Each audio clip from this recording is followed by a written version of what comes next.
Азыр мынакей. Огнетушитель жашылда турат, значит нормальный. Өрт болсо, значит жашыл болгон үчүн давление жакшы, нормальный. Значит акыркы жолу перезарядка. Акыркы жолу мынакей февраль 25-жылы болуптур. Эмени пожарный жана бар го, водоснабжениечи. Пожарный крандарды көрсөтүп койсоңуз. Муну мындай давление каяктан келет, суучу. Ошону мындай бир аз ачып турупчу. Кышылдаса кайра жаап коебуз да. Мынакей баары суу бар. Вытяжкаларчы май толуп калат да. Ошону убагында где-то бир айда бир жолу майын жууп тазалап турасың. Всё. Аны болсо и эме пищеприготовление электрический бije газовый бе? Газовый. Газовый болгондо пропан. Газовый дейт бе? Мына бир газовый болуп, калганы плитаның эмеси. Так. Эми муну газ болгон муну жарылбайт, муну эме да, полимерный композитный. Просто мунун өзүнүн эрежеси мындай да. Бу жерде турбаш керек бул. Мындай бир отдельный помещениеде туруш керек. Сыртта металлический ящиктин ичинде бир твердый эме катуу стенанын астында. Ошону по правилам жазап мен сизге жазып берем анда. Бул деле ночной да? Ночной. Совместно мынакей отдел пожарной профилактики офицерлери менен пожарный надзор, то есть өрт көзөмөл бизчи.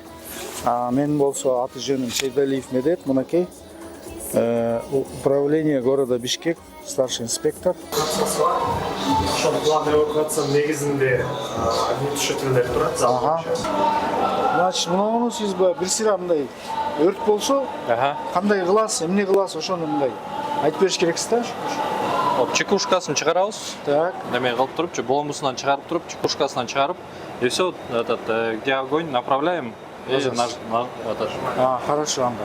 Павлин эс алуу жайы жана Салис түнкү клубу ушуларга келип биз өзгөчө кырдаалар министрлигинин Бишкек шаарынын бөлүмдөрү өрттү өчүрүү, өрттүн алдын алуу боюнча профилактиканын балдары менен биргеликте түшүндүрүү иштерин жүргүзүп, алдын ала түшүндүрүү иштери Бишкек шаарында бүгүн түнкү клубтарда жүргүзүлүп атат жана кафе, ресторандарда.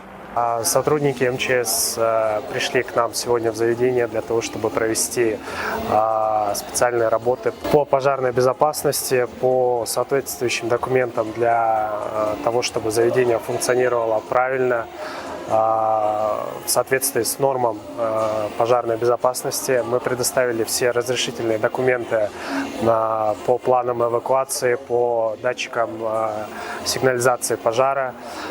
Хотелось бы выразить сотрудникам МЧС благодарность за то, что проводят ежегодно такие мероприятия, которые помогают нам улучшить нашу безопасность и поддерживать в порядке меры предосторожности.